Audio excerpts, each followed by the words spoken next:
Because if that offends you, then maybe a shirt that says Black Excellence should. Hold on. Let's not breeze by that. Like that was just like nothing. It's funny. Like everyone needs to just chill out. I'm wearing pajama pants right now. You just can't I tell. I'm just kidding. was gonna say you look very classy and We'll elegant never right now. know.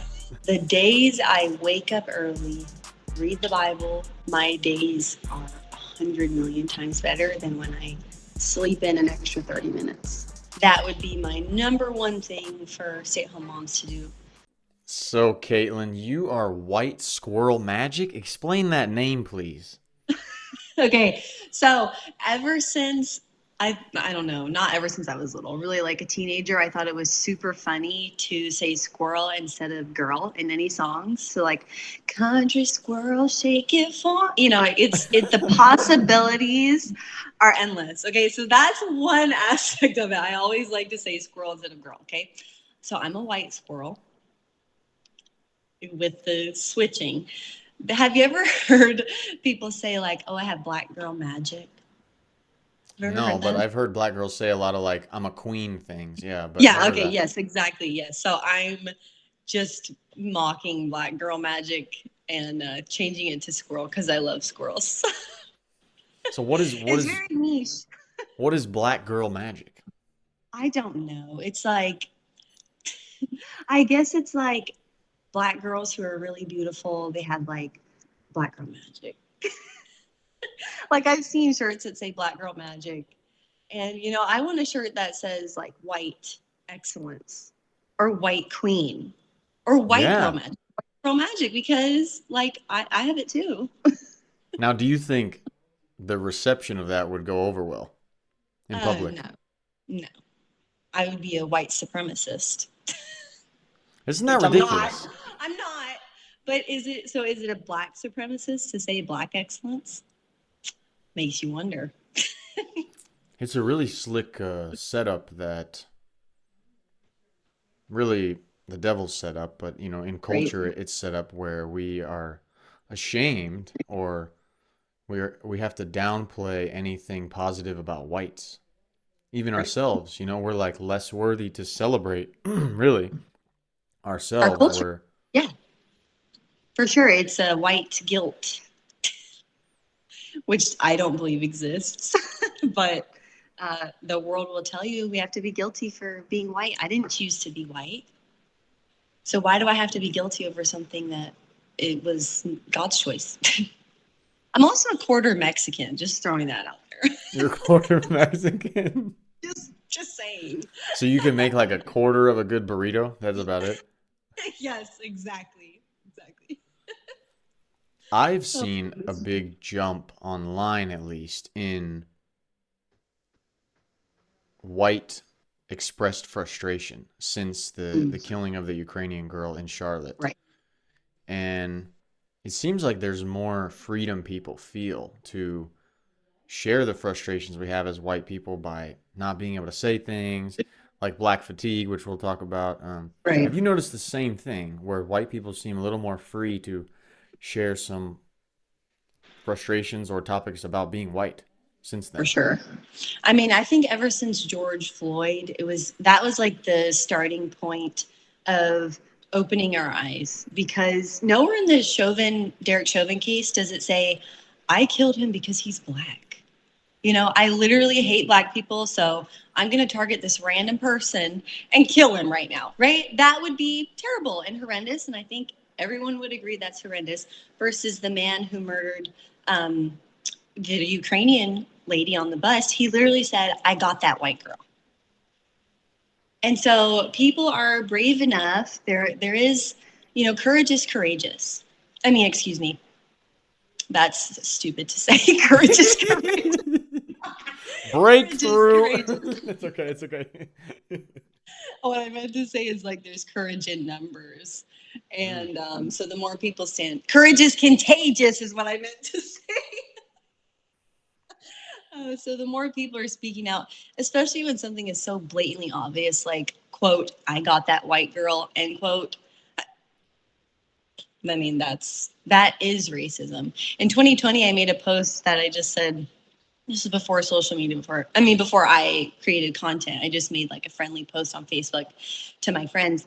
And I said that, this is also before we found out he was a drug overdosing felon.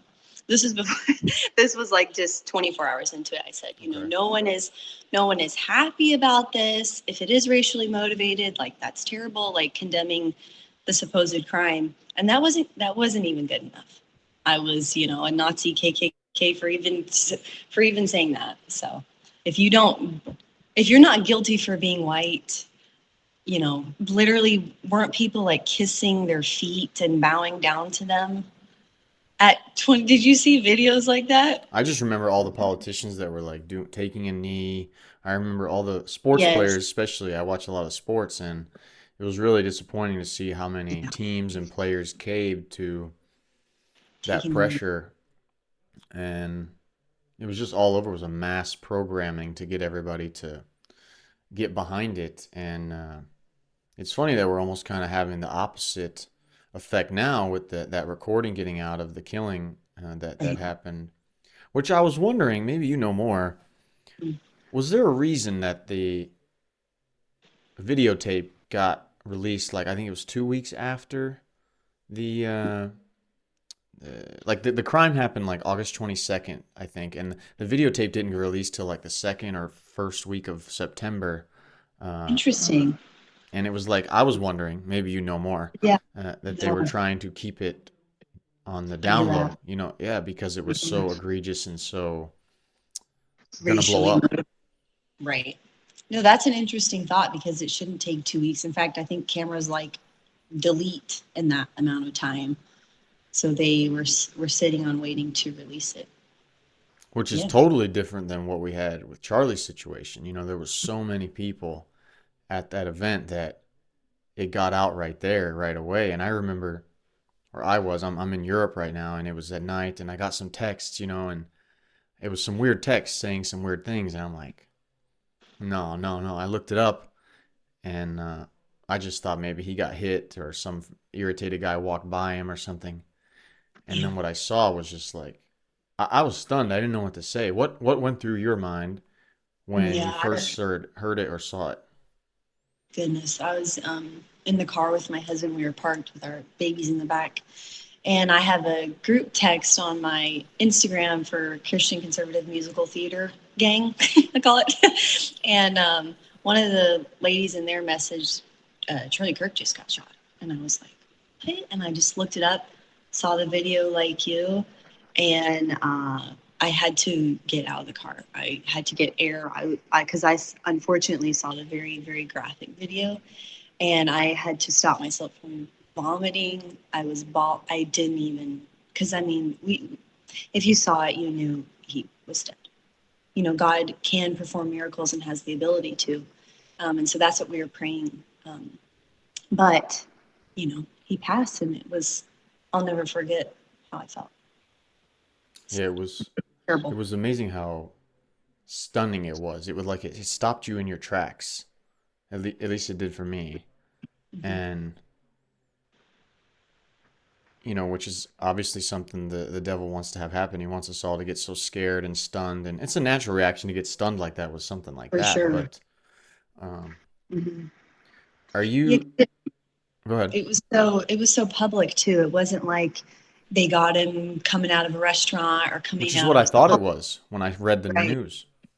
Not a purposeful spectacle. The first stop of his tour in front of, all the people there in Utah.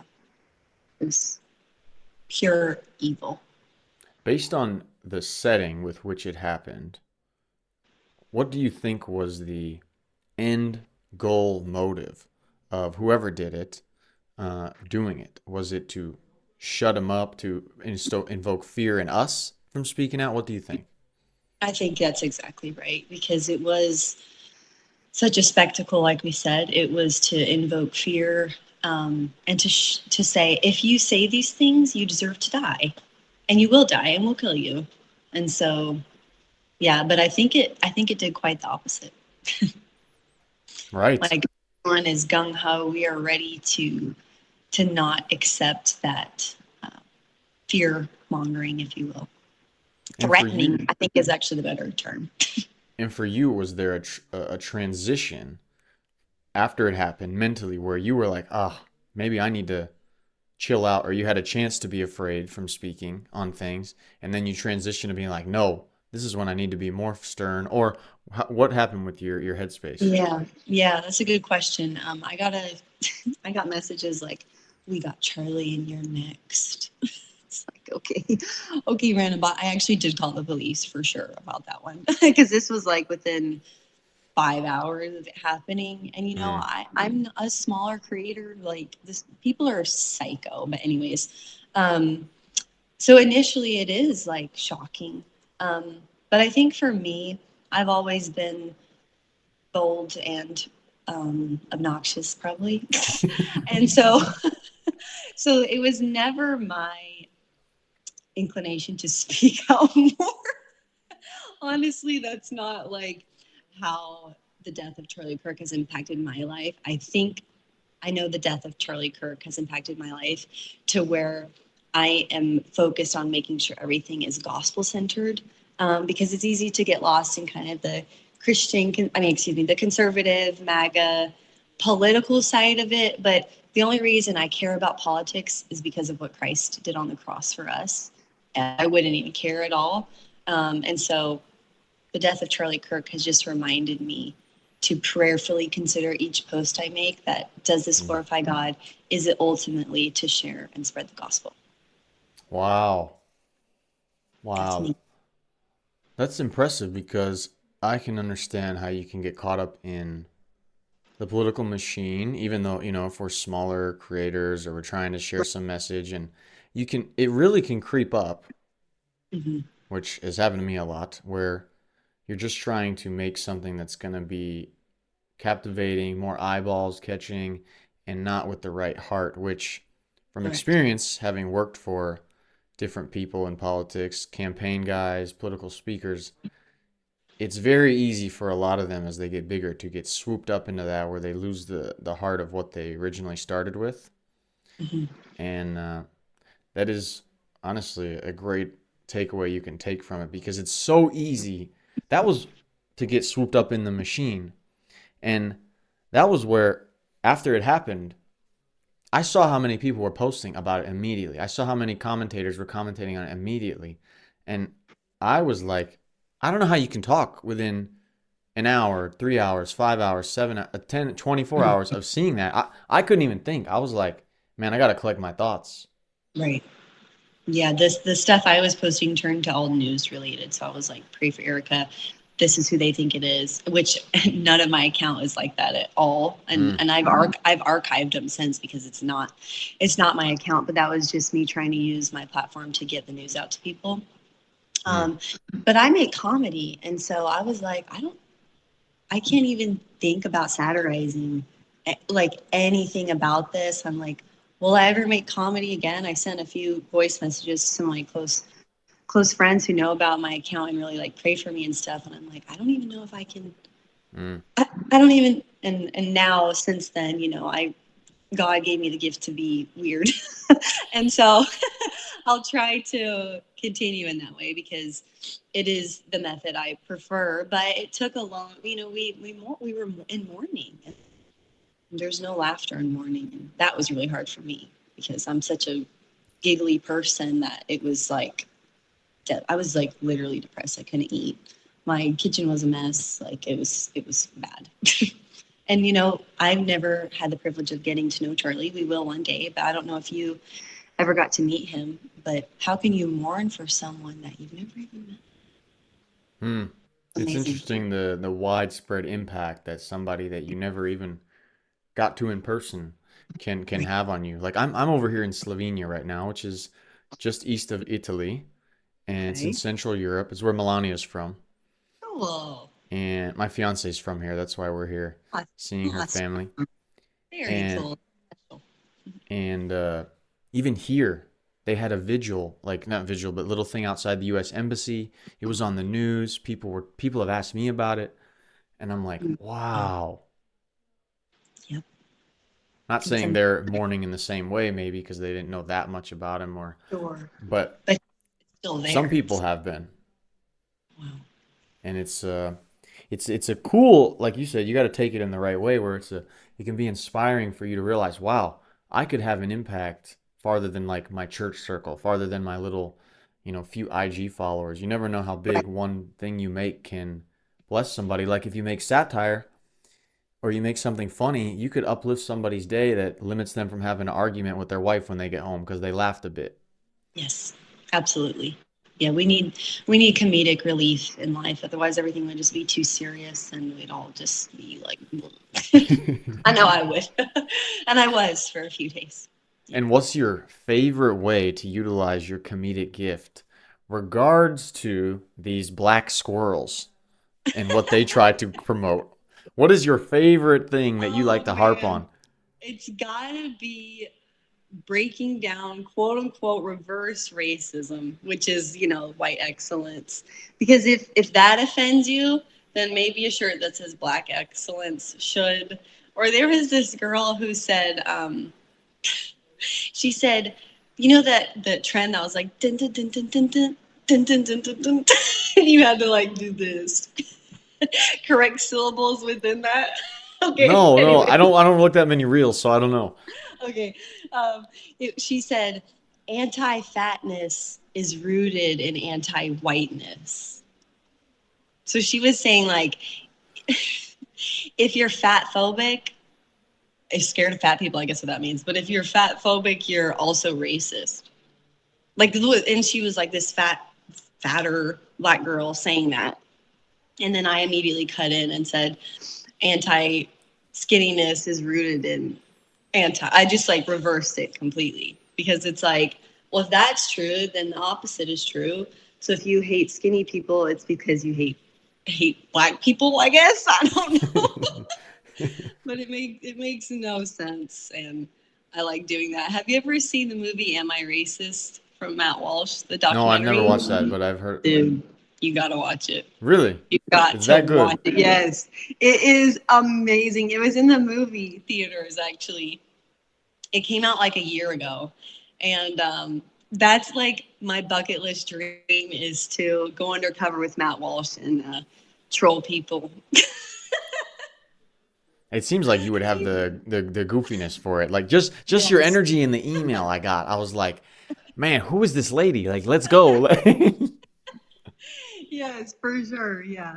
No, Matt Walsh just points out how the anti-racist movement is inherently racist itself. It's great. You got to watch it. I think you can watch it on Daily Wire now, Okay. like their app or something. Pay $5 and get it. It's worth it. It's So so good. if you're anti-fat, Mhm. because sometimes I'm anti-skinny. I see super skinny people. I'm like, you can eat whatever you want. I hate you. I want to Yeah, be you. yeah, I hate them too. For sure. No, you look lean. What do you mean? Well, I just lost all my baby weight, but I used to. Congratulations. I bet that And wasn't easy. no, it wasn't. I tell newly pregnant women, I'm like, don't eat for two. Don't do it. You don't need to do it. Portion control, please save yourself.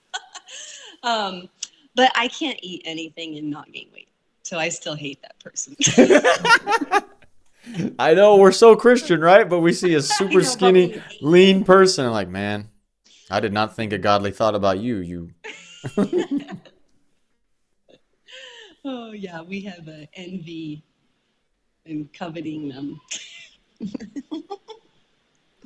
So now that we've had a lot of, I think just rebalancing in a way of recognizing some frustrations we've had with different races and that we've been kind of pushed down. Like you saw in the massive London rally, how many white people in England are just like frustrated and took time out of their Saturday to travel to London and show up.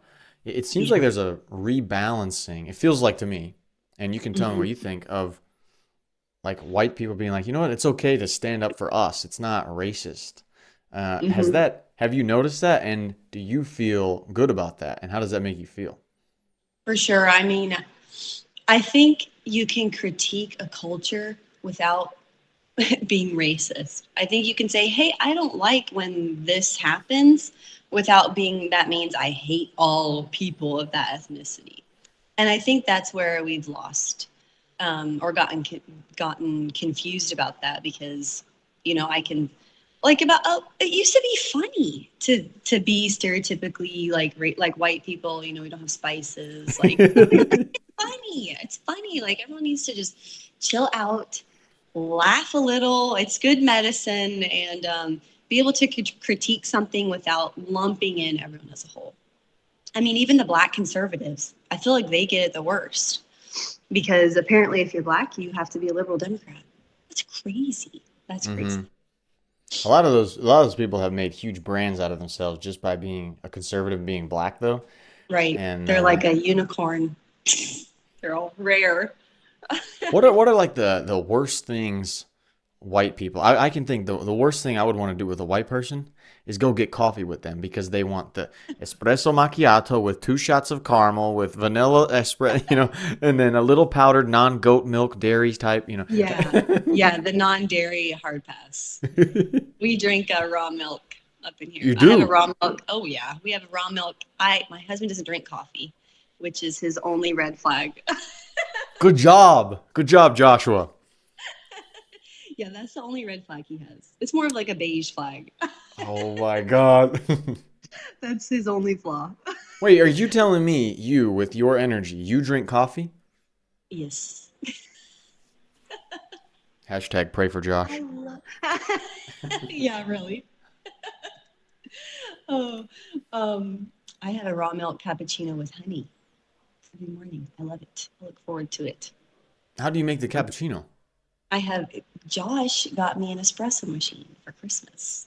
With a milk foamer to foam the milk. With the steamer. Yep, and I'm trying to learn latte art. I'm failing. It's making me really upset, but I've been taking people along my latte art journey on my story, so I failed this morning so bad. I was like, I'm not even gonna post this. When I post, I had like 2 a day, so I'll post. That would have been funnier, honestly, with your personality, the way you just are right here. I was in a hurry, and the espresso was way too bubbly. And it was, I should have. So it was just you. Just me. It was way too bubbly, like you. Oh yeah, exactly. Yep, twinning. What are you gonna focus on now with your content? Because it is such a serious time. It seems like that to me. Like I was even trying to talk about some things in some videos, and I'm like, man, I see how the people are edgy. People are like that are watching my stuff, and everything I look at is so serious online. Yeah. What do you think you're gonna be posting on, or you're thinking about posting about? Because it seems like people are real sensitive, and it's all negative and serious, which justifiably so. Right. Yeah, no, that's a good question. And it's a question I've been praying a lot about, what God would have me do with my content. I've had the idea, and I've wanted to do this for a long time, but you have all these ideas and you don't have time to do all of them. I also have a 2.5-year-old and a 1-year-old. So I'm very, very busy on that front too. But wait, 2.5 and 1. Hold on. Let's not breeze by that like that was just like nothing. Yes. So that's Play and grace. How many months apart? They're 16 months apart. Exactly to the day, actually. All I heard about growing up was how tough it was for my mom because my brother and I are 20 months apart. Oh, okay. And I can have only... a friend, she has them 12 months apart. 12 months and 2 weeks. So yeah, she got all of us beat. And I never even heard her complain once. I hate her too. Just kidding. Yeah, no, it's no joke. I'm so grateful that my husband's a realtor, and so he can kind of create his schedule. Like he's in the playroom right now with Clay, and Grace is sleeping, because it would be very, very difficult if he had to leave every day for a 9 to 5. So I couldn't do it if he had a 9 to 5 really, but very grateful for that. 1 and 2.5. Mm-hmm. They're Man, funny. You probably need the Instagram just as an outlet. It's true, yes. Yeah, and that's another thing too, is with Charlie, I've really been like those first 2-3 days, Josh really helped with them because he knew it was important for me to like keep people informed and to post and to figure out the news and everything.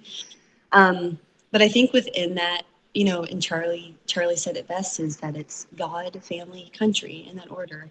And so my focus is God, and then my family, and then my white squirrel magic. But so that was another takeaway I had too, because I think maybe I was spending too much time, or kind of, putting them on the back burner in some ways. And that's going to be my focus as well, is to not do that, which would be sin also. A light form of idolatry, truthfully. Yeah, I that's don't think true. I was taking it to that level, but it's good to keep it in the forefront and to make it a priority to not do that, which is easy to do. I mean, you go viral and you're suddenly like, you have a lot to tend to. But It's really cool to see the perspectives that different people are getting and the reflections they're getting as a result of this that can bring benefit to their life. I'm not saying it's a good thing what happened. It's obviously dark and right. evil, but just like that, you're saying how it's so easy. It's so easy when you just get some reach online on a few posts to get so consumed Mm-hmm. with it and more and what else can I do, and then Mm-hmm. you forget what's even really, not forget, but you like you said, you put it on a bit of a back burner, Mm-hmm. what's really important. And Right. yeah, trust me, I can understand that. Mm-hmm. Probably I've probably done it worse than you, and it's um it's very humbling to remember really what's important, not just the online stuff. And Mm-hmm. it's Absolutely. it's so easy. Mm-hmm. And it's like sly, and it develops over time. I think little habits that can sneak in and produce bad fruit. Yeah, you're right, because it says the thief cometh not but for to steal, kill, and destroy. And no thief like comes into your house just like banging. Yeah. They slide I'm in. about to steal this. Yeah. Yeah, they're sneaky and sly, and you don't even realize until it's gone. And it can happen the same way with the habits we allow based on the influences of the world, and uh, to get pulled away from that. And Mm-hmm. that's good you had such reflection. It makes me think too. I'm glad you said that, because I've thought about some other stuff, but that's a good takeaway that I hope, because now is the time when I see, in my opinion, more people getting sucked into it deeper. Yeah. Because it's so Yes. emotional, it's so serious. You see it, and Mm-hmm. it's Yeah. very easy to do that. Absolutely. And that was definitely me for the first 2-3 days, for sure. But Charlie wouldn't want that either. Mm, And above Charlie, God doesn't right, want right. that. God wouldn't want that. Yeah. Yeah, it's a hard balance, because I think then people go to the extreme of like, oh, social media is terrible, blah blah blah. But look what Charlie did with social media. I mean, so each thing in life can be used for good or evil. It's just prayerfully maintaining that balance. Hmm. And it's interesting. Charlie, I know, was writing a book supposedly about taking one, according to James O'Keefe, that he was writing a book about taking one day off from your phone and taking a Oh, real like this. Sabbath day. He was writing a book about that, or he wanted to, because he was realizing the benefit of it. And if anybody had an excuse to get fully consumed, it was that guy. Absolutely. When I heard that, I was like, man, I think I can unplug for a day. If Right. We'll Chick-fil-A it. yes, exactly. Yeah.